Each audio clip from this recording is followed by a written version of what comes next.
Hi, this is Tim Reidy from America Magazine. We're here on one of our local pilgrimages, which we're doing throughout the summer.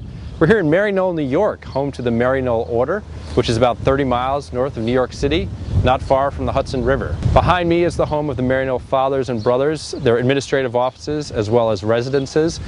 For a long time this acted as the seminary for the Maryknoll Fathers and Brothers, and this building was built in the early part of the 20th century, and as you can tell it has some elements of Chinese architecture, which was kind of nodding to the mission that the Maryknoll brothers and sisters and fathers took in China in the early part of the 20th century. Maryknoll is known primarily for its mission work, is today in 28 countries, including the United States. They have over 200 missionaries stationed. And their model is to go into a country, establish a mission, and if possible, to place the mission in the hands of local priests or missionaries who can continue that mission going forward. Also on this campus is home to the Maryknoll Sisters, who were founded here as well as the Maryknoll Fathers, and also the Maryknoll Lay Missionaries are just down the road. And of course that's a growing part of the Maryknoll community.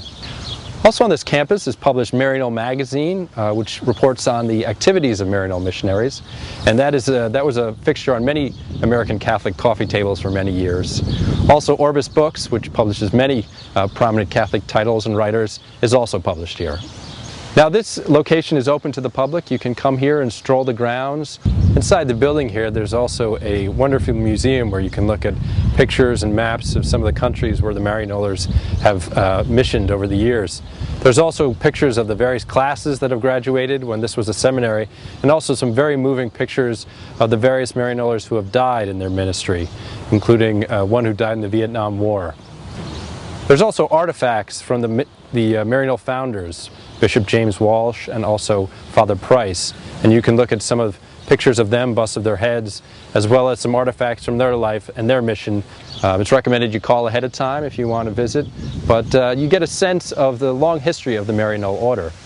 Around the corner is held the sending ceremony, when the Maryknoll missionaries, before they're sent to their various missions, they have a special ceremony where they ring a bell, 16th century Buddhist bell from China, that has been rung as far back as 1918, when the first group of Maryknoll missionaries were sent out at that time to China.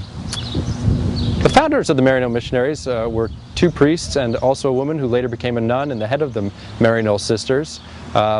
They helped bring Maryknoll to this location, originally called Mary's Knoll, in honor of course, the Blessed Mother, but also the Helly territory around here, and that's why it got that name.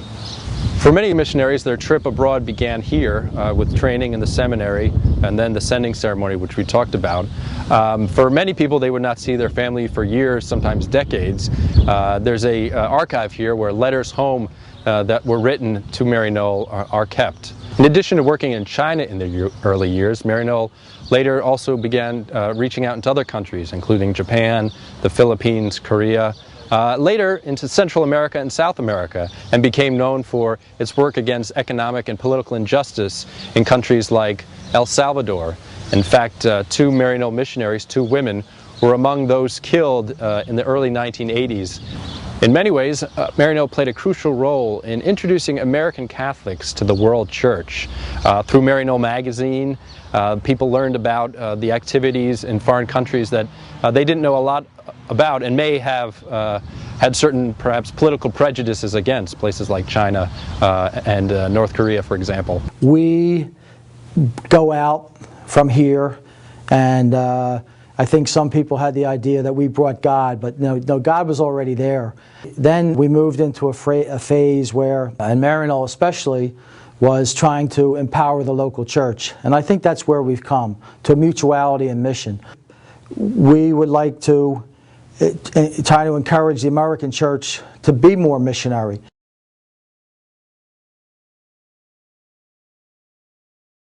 We see our future in partnership with other organizations, such as the Maryknoll Sisters, Maryknoll Lay Missionaries and affiliates, but also the Jesuits, the Dominicans, the Franciscans, men and women communities, ecumenical groups, human rights groups, communications groups as well, to get our story out and to have the good news proclaimed across the world.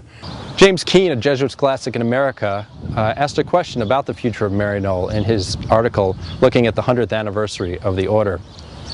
At a time when the American Catholic Church is turning its gaze inward, perhaps, and focusing on internal concerns, can Maryknoll help to direct that gaze back outward to the international church that has been the focus of its ministry for so many years?